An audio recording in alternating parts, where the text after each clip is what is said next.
네, 국민의 소리 장기표입니다. 요 며칠 전부터 말하면 버스 노조에서 임금 인상, 또 지원금 등을 요구하고 이 파업을 결의해가지고 사실 그것이 관철되지 않으면 오늘 새벽부터 원래 파업을 하겠다고 선언했습니다.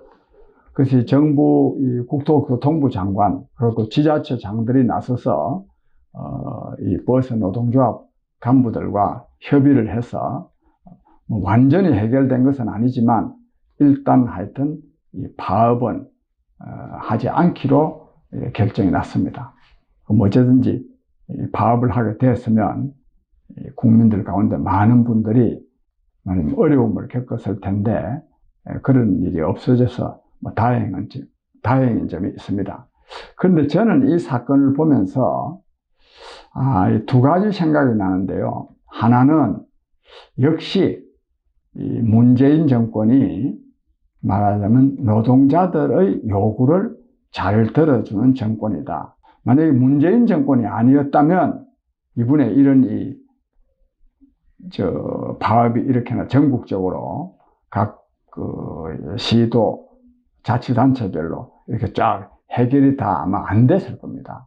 예를 들자면 이재명 경기도지사의 경우에 요금을 인상하지 않겠다고 그랬거든요. 즉 요금을 인상하지 않겠다고 할 경우에는 이 파업이 말하자면 중단되지 못하고 상당히 끌리게 돼 있었습니다. 근데 이런 점으로 봐서 근데 전부 다 이게 다 해결됐습니다. 해결되는 데 있어서 국토교통부 장관 그리고 또 이해찬 더불어민주당 대표 등 민주당의 중요 간부들까지 다 이렇게 동원돼 가지고 이걸 해결했습니다.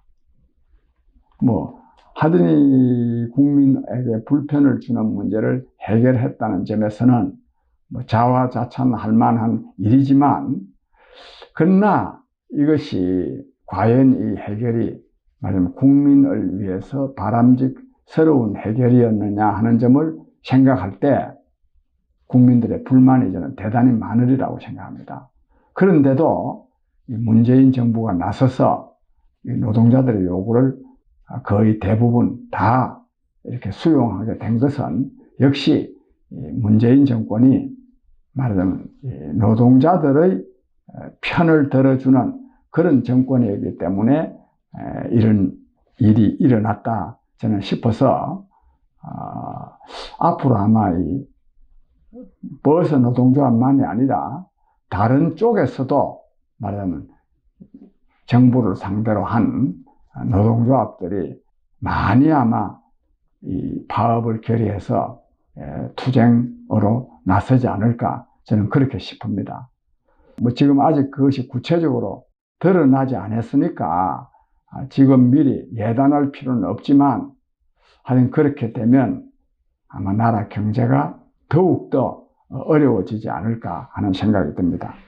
그 다음에 이 또 요구를 또요 쉽게 이렇게 들어준 거가 이게 전부 다 국민의 세금으로 이거를 노동자들의 요구를 받아들이게 돼 있기 때문입니다. 이른바 준공영제라고 합니다. 완전 공영제는 아니고 말하자면 이 버스 회사들이 버스를 운영하는 과정에서 손해보는 적자 나는 부분에 대해서는 말하자면 지방자치단체가 지원하는 겁니다. 그 서울시의 경우에는 연간 약 한 3천억 원 정도를 아마 지원하는 것 같습니다. 해마다 다른 것 같습니다. 금년도에는 전에 지원하지 못한 것이 있어가지고 5천억 원 이상 지원했다 그러네요. 근데 이게요, 이러니까 이게요, 버스 회사들이 방만 경영, 즉, 이 친인척들을, 즉 실제로 일도 안 하는 친인척들을 회사 직원으로 등록해놓고 돈 빼먹는 이런 이 방만 경영이 사실 불법 경영이죠. 이 불법 경영이 이루어질 수밖에 없습니다. 그러니까 이 준공영제를 함으로써 버스 회사들이 어떠한 경우에도 적자를 보지 않도록 해준단 말입니다. 적자를 보면 그 정부 예산으로 메꾸어주는 이런 제도거든요. 이런 제도는 하면 안 됩니다. 제가 오늘 이 문제를 제가 제기하는 이유는 아주 공영제를 하면 뭐 딱 철저하게 공영제를 하든지 아니면 기본적으로는 시장경제의 원리에 맡겨야 됩니다. 시장경제의 원리에 맡겨야 되고 아주 특수한 경우에만 저는 보전해야 된다고 생각합니다. 예를 들자면 이 농촌지역 있지 않습니까? 농촌지역 저 벽지 같은데 손님 10명도 안 되는 손님을 태우기 위해서 먼 길을 가는 경우가 있거든요. 그런 경우에만 저는 지원을 해야 되고, 즉 세금으로, 국가재정으로 그 손해를 보전해 줘야 되고, 나머지 경우에는 시장경제의 원리에 따라야 됩니다. 그래야 이런 방만 경영이 없어질 수도 있고, 또 기업하는 사람도 재미가 있습니다. 그걸 열심히 하고 이 서비스도 개선하고 또 기술도 개선하고 해가지고 열심히 자기가 노력을 해가지고 더 많은 소득을 올려야 기분이 좋은 거 아닙니까? 뭐 정부 눈치나 살살 살펴가지고 어떻게 하면 좀 사실상 도둑질하는 거죠. 국고를 도둑질하는 것입니다. 이런 식으로 말하자면 적자가 나도 별로 상관하지 않는다. 그것은 정부 당국에 요구하면 된다. 이런 식이 되면 이게 안 됩니다. 저는 그런 점에서 이번이 버스 노조의 파업 말하자면 사태를 두고 파업이 안 일어나게 된 것은 다행한 일이지만 이 문재인 정부 하에서 노조의 요구가 다 수용되게 되면 앞으로 이것이 국민들에게 엄청난 피해로 돌아오겠다.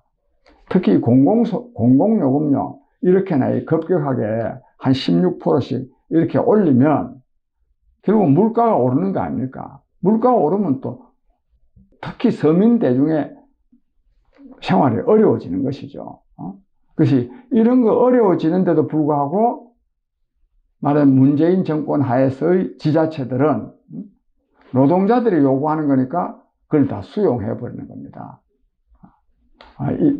문재인 정권이 만약 이런 식으로 하는 것은 국민들에게 굉장한 피해를 안겨주고 있다는 점을 우리 국민들이 인식함으로써 문재인 정권이 이런 식으로 무조건 하고 노동조합 편을 드는 이런 일은 없도록 해야 되겠다 싶습니다.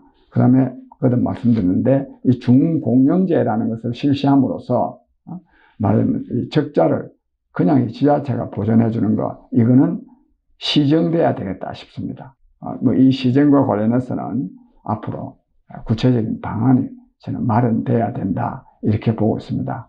아무쪼록 이 버스 파업 사태를 보면서 우리 국민들은 그냥 뭐 파업 안 하게 됐으니까 잘 됐다가 아니라 문재인 정부가 이러한 문제를 어떻게 처리하는지에 대해서 우리가 판단을 해서 평가도 해야 되겠다는 말씀을 드립니다. 여러분 감사합니다.